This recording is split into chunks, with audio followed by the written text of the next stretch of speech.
이제 제 이름은 박은호입니다. 플래시가 터졌어요. 수십 개의 카메라가 일제히 은호를 향했습니다. 은호는 박진석 회장 저택의 대리석 계단 위에 서 있었어요. 샤넬 트위드 재킷에 진주 목걸이를 걸친 모습이었습니다.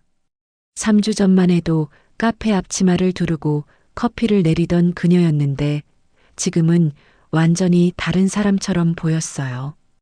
은호의 입술은 붉은 립스틱으로 물들어 있었고 머리는 전문 미용실에서 손질한 듯 완벽하게 정돈되어 있었습니다.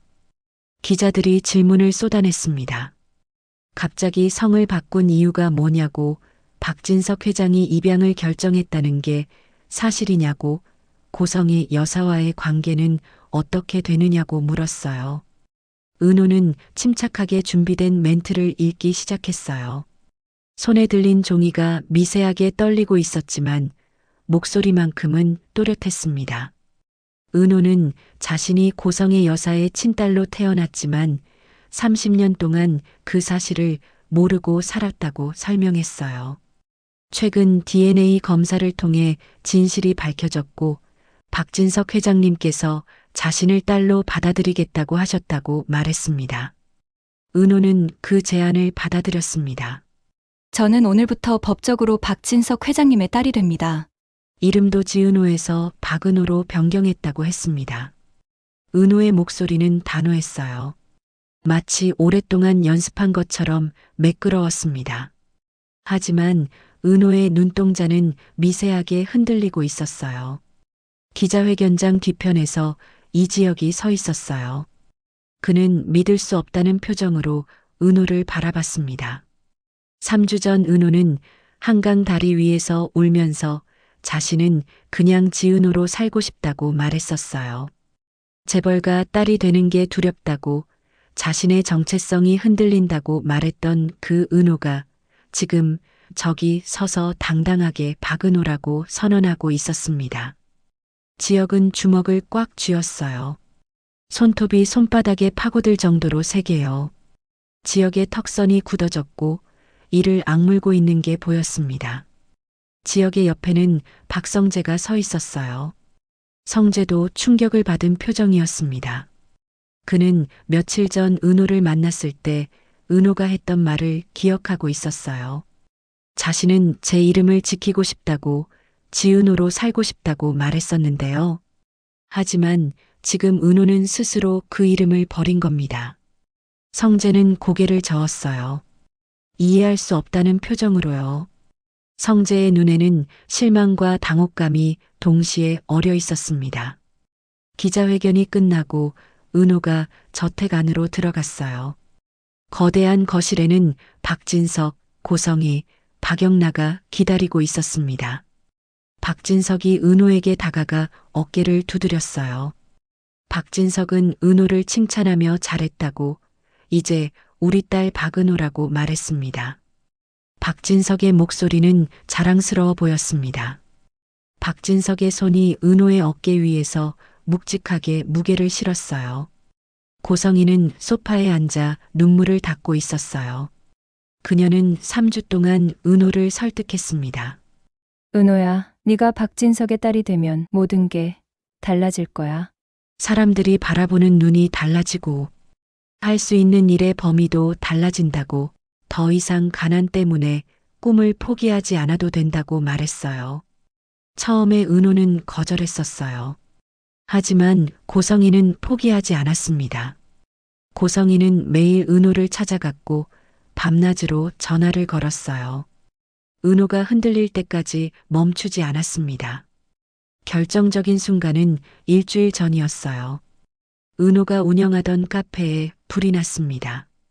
전기합선 때문이었는데 카페는 완전히 불타버렸어요. 은호는 그날 밤 폐허가 된 카페 앞에서 무릎을 꿇고 울었습니다. 5년 동안 모은 돈으로 차린 카페였어요. 은호의 꿈이자 전부였습니다. 은호는 그 앞에서 하염없이 울었어요. 검게 그을린 벽을 쓰다듬으며 무너진 간판을 바라보며 울었습니다. 은호의 손은 재로 까맣게 물들었고 얼굴에는 눈물 자국과 그을음이 뒤섞여 있었어요. 고성이가 다음날 은호를 찾아왔어요. 그녀는 은행 통장을 은호에게 내밀었습니다. 10억이 들어있는 통장이었어요.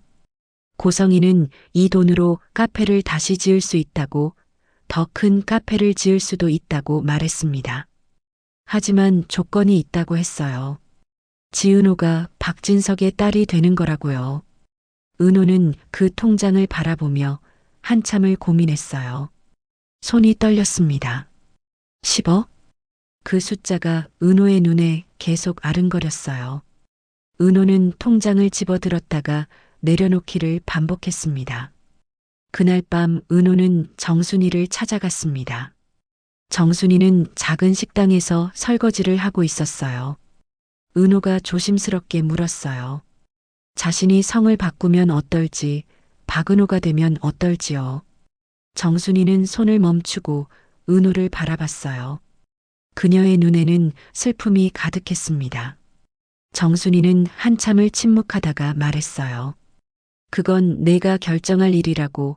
엄마는 내가 어떤 선택을 하든 너를 사랑한다고요. 하지만 한 가지만 기억하라고 했습니다. 이름이 바뀐다고 내가 바뀌는 건 아니라고요. 정순이의 목소리는 떨리고 있었고 눈가에는 눈물이 맺혀 있었어요. 은호는 정순이를 안으며 울었습니다. 하지만 마음속으로는 이미 결정을 내린 상태였어요. 10억? 그 돈이면 카페를 다시 지을 수 있고 지역 선배의 회사도 도와줄 수 있고 정순이 엄마의 식당도 확장할 수 있었습니다. 은호는 그 가능성들을 하나하나 떠올렸어요. 더 이상 돈 걱정하지 않아도 되는 삶. 그게 얼마나 달콤하게 들렸는지 몰라요. 은호는 정순이의 품에 안겨 울면서도 머릿속으로는 이미 계산을 하고 있었습니다. 다음 날 은호는 고성이에게 전화했어요. 받아들이겠다고, 박진석의 딸이 되겠다고 말했습니다. 고성이는 기뻐하며 즉시 모든 절차를 진행했습니다. 변호사, 법원, 기자회견 준비. 모든 게 일사천리로 진행됐어요. 은호는 그 과정에서 한 번도 뒤를 돌아보지 않았습니다. 아니, 돌아보지 않으려 애썼어요. 은호는 매일 거울을 보며 스스로에게 말했습니다. 이게 맞는 선택이라고, 후회하지 않을 거라고요. 지금 거실에서 박영란은 언니가 된 은호를 조용히 관찰하고 있었어요. 영란은 3주 동안 은호의 변화를 지켜봤습니다. 처음엔 어색해하고 불편해하던 은호가 점점 재벌가의 생활에 적응해가는 모습을요. 영란은 생각했어요. 언니는 달라지고 있어. 돈이 사람을 바꾸는 걸까? 아니면 사람 안에 원래 있던 욕망이 드러나는 걸까? 영란은 와인 잔을 천천히 돌리며 은호를 관찰했습니다. 영란의 눈빛은 냉정했어요. 판단하는 듯한, 분석하는 듯한 눈빛이었습니다. 박진석이 샴페인을 따라 모두에게 건넸습니다. 오늘은 우리 가족에게 역사적인 날이라고, 박은호를 환영한다고 말했어요. 모두가 잔을 들었어요. 은호도 잔을 들었지만 그녀의 손은 여전히 떨리고 있었습니다. 샴페인이 잔 안에서 흔들렸어요. 은호는 잔을 입술에 가져갔지만 실제로 마시지는 못했습니다. 목이 막혀서 삼킬 수가 없었어요. 저녁 식사가 끝나고 은호는 자신의 방으로 올라갔어요. 큰 저택의 2층, 넓은 침실이었습니다. 킹사이즈 침대, 드레스룸, 욕조가 있는 화장실. 3주 전까지 은호가 살던 원룸의 10배는 되는 공간이었어요. 은호는 침대에 누워 천장을 바라봤습니다. 천장에는 화려한 샹들리에가 달려 있었어요. 반짝이는 크리스털이 빛을 반사하고 있었습니다. 은호는 그 빛을 바라보며 눈물을 흘렸어요. 기쁨의 눈물인지 슬픔의 눈물인지 자신도 알 수 없었습니다. 핸드폰이 울렸어요. 지역 선배였습니다. 은호는 한참을 망설이다가 전화를 받았어요. 지역의 목소리는 차가웠습니다. 박은호 씨, 은호는 어색하게 설명하려 했지만 지역이 말을 끊었습니다. 지역은 이미 다 봤다고, 계단 위에 서서 박은호라고 말하는 걸 봤다고, 그게 답이라고 말했어요. 지역의 목소리에는 분노와 실망이 섞여 있었습니다. 은호는 눈물을 흘리며 변명했어요. 자신이 얼마나 힘들었는지 선배는 모른다고, 카페가 불타고 빚이 생기고 더 이상 버틸 수가 없었다고 말했습니다. 지역이 냉소를 지으며 물었습니다. 그래서 성을 팔았어? 10억에? 은호는 대답하지 못했습니다. 지역은 계속 말했어요. 네가 그렇게 싫어하던 사람들, 돈 때문에 영혼을 파는 사람들처럼 결국 너도 그렇게 된 거야. 지역의 말 한마디 한마디가 은호의 가슴에 비수처럼 꽂혔습니다. 전화가 끊겼습니다. 은호는 핸드폰을 던지고 베개에 얼굴을 묻었어요. 울음이 터져 나왔습니다. 하지만 동시에 은호는 생각했어요. 선배는 몰라. 가난이 얼마나 무서운지, 돈이 없어서 꿈을 포기하는 게 얼마나 아픈지. 이제 난 달라질 거야. 더 이상 가난하게 살지 않을 거야. 은호는 눈물을 닦으며 스스로에게 다짐했습니다. 은호는 거울을 보며 자신에게 말했어요. 이제 난 박은호야. 강해져야 해. 다음 날 아침 은호는 고성희와 함께 백화점에 갔어요. 고성희는 은호에게 명품 가방, 옷, 신발을 사주었습니다. 1시간 만에 5천만 원이 넘는 쇼핑이었어요. 은호는 거울 앞에 서서 샤넬 가방을 든 자신을 바라봤습니다. 거울 속의 자신이 낯설었어요. 하지만 동시에 묘한 만족감이 들었습니다. 이게 내 모습이구나. 이게 박은호구나. 은호는 거울 속 자신에게 미소를 지었어요. 하지만 그 미소는 어딘가 어색했습니다. 고성희가 은호의 어깨에 손을 얹으며 말했어요. 이제 네가 가질 수 있는 건 무한해. 돈, 명예, 권력, 모든 걸 다 가질 수 있어. 은호는 거울 속의 자신을 보며 생각했습니다. 그래, 이제 난 박은호야. 더 이상 가난한 지은호가 아니야.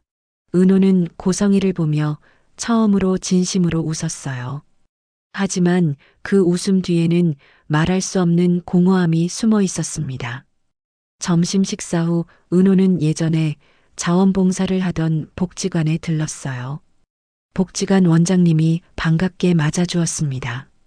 원장님은 은호를 보고 기뻐하며 축하한다고 말했어요. 신문에서 봤다고, 이제 박은호라고 불러야 하냐고 물었습니다. 은호는 어색하게 웃으며 인사했어요. 은호의 미소는 예전처럼 자연스럽지 않았습니다. 원장님이 물었어요. 은호야, 다음 주에 아이들 미술 수업 도와줄 수 있니? 네가 제일 잘 가르치잖니? 은호는 잠시 망설이다가 대답했습니다. 죄송하다고, 요즘 너무 바빠서 안 된다고, 집안 분위기도 배워야 하고, 사교 모임도 나가야 해서 시간이 없다고 말했어요. 은호의 목소리는 작았고 원장님의 눈을 제대로 쳐다보지 못했습니다. 원장님의 얼굴이 굳어졌어요. 원장님은 이제 바쁘겠다고, 재벌가 딸이 됐으니까 당연하다고 말했습니다. 하지만 원장님의 목소리에는 실망이 묻어 있었어요. 은호는 원장님의 표정을 보며 가슴이 아팠습니다. 하지만 곧 마음을 다잡았어요. 나는 이제 다른 삶을 살아야 해. 과거에 집착하면 안 돼. 은호는 그렇게 스스로에게 말했습니다. 은호가 복지관을 나설 때 한 아이가 달려와 은호의 다리를 붙잡았어요. 아이는 다음 주에 또 와달라고, 약속하자고 울먹이며 말했어요. 은호는 아이의 머리를 쓰다듬으며 미안하다고, 언니가 바빠서 당분간 못 올 것 같다고 말했습니다. 아이의 눈에 눈물이 고였어요. 은호는 재빨리 몸을 돌려 차에 올랐습니다. 뒤돌아보지 않았어요. 하지만 차 안에서 은호는 손으로 얼굴을 가렸습니다. 눈물이 흐르고 있었어요. 차 안에서 은호는 창밖을 바라보며 중얼거렸어요. 이름 하나 바뀌었을 뿐인데 마음도 달라졌어요. 아니, 달라진 게 아니라 원래 이런 사람이었던 걸까요? 기사가 은호에게 무슨 말을 했느냐고 물었지만 은호는 아무것도 아니라고 대답했습니다. 그냥 혼잣말이었다고요. 은호는 고개를 창문에 기대고 눈을 감았습니다. 저녁 무렵 바깥 저택에서 가족회의가 열렸습니다. 박진석, 고성희, 박성재, 박영나, 그리고 박은호가 모였어요. 박진석이 선언했어요. 다음 주부터 은호는 회사 일을 배우기 시작할 거라고 성재가 가르쳐 주라고 지시했습니다. 성재는 복잡한 표정으로 은호를 바라봤습니다. 며칠 전까지만 해도 은호 후배라고 부르던 사람인데 이제는 여동생이 됐어요. 성재는 고개를 끄덕이며 알겠다고 대답했습니다. 박영란은 조용히 앉아서 언니를 관찰하고 있었어요. 영란은 생각했습니다. 언니는 빨리 적응하고 있어. 너무 빨리. 마치 원래 여기 있었던 사람처럼. 영란은 묘한 불안감을 느꼈어요. 동시에 묘한 질투도 느꼈습니다. 영란은 와인 잔을 입술에 가져가며 은호를 계속 관찰했어요. 회의가 끝나고 박진석이 은호를 서재로 불렀습니다. 박진석은 은호에게 말했어요. 진심으로 환영한다고, 하지만 한 가지 명심하라고 말했습니다. 이 집안의 이름을 지켜야 한다고, 내 행동 하나하나가 집안을 대표하는 거라고 엄중하게 경고했어요. 박진석의 목소리는 부드러웠지만 그 안에는 위협이 담겨 있었습니다. 은호가 고개를 숙이며 알겠다고 대답했습니다. 박진석은 만족스럽게 웃으며 은호의 어깨를 두드렸어요. 박진석은 은호를 내 딸이라고 불렀습니다. 은호는 그 순간 이상한 느낌을 받았습니다. 내 딸. 그 말이 따뜻하게 느껴지면서도 동시에 무거웠어요. 마치 보이지 않는 족쇄가 채워진 것 같았습니다. 은호는 서재를 나서며 깊게 숨을 들이쉬었어요. 밤 11시, 은호는 침대에 누워 천장을 바라보고 있었어요. 핸드폰에는 정순이 엄마로부터 문자가 와 있었습니다. 잘 지내냐고, 엄마는 내가 보고 싶다고 쓰여 있었어요. 은호는 문자를 읽고 눈물을 흘렸습니다. 하지만 답장은 하지 않았어요. 지금 답장하면 무너질 것 같았거든요. 은호는 핸드폰을 뒤집어 놓고 눈을 감았습니다. 하지만 잠은 오지 않았어요. 은호는 중얼거렸어요. 엄마, 미안해요. 하지만 저는 이제 박은호예요. 다른 삶을 살아야 해요. 그렇게 말하면서도 은호의 가슴 한편은 계속 아팠습니다. 은호는 베개를 끌어안고 소리 없이 울었어요. 하지만 결심은 흔들리지 않았습니다. 은호는 어둠 속에서 자신에게 다짐했어요. 더 강해질 거라고, 눈물을 흘리는 건 오늘까지만이라고요.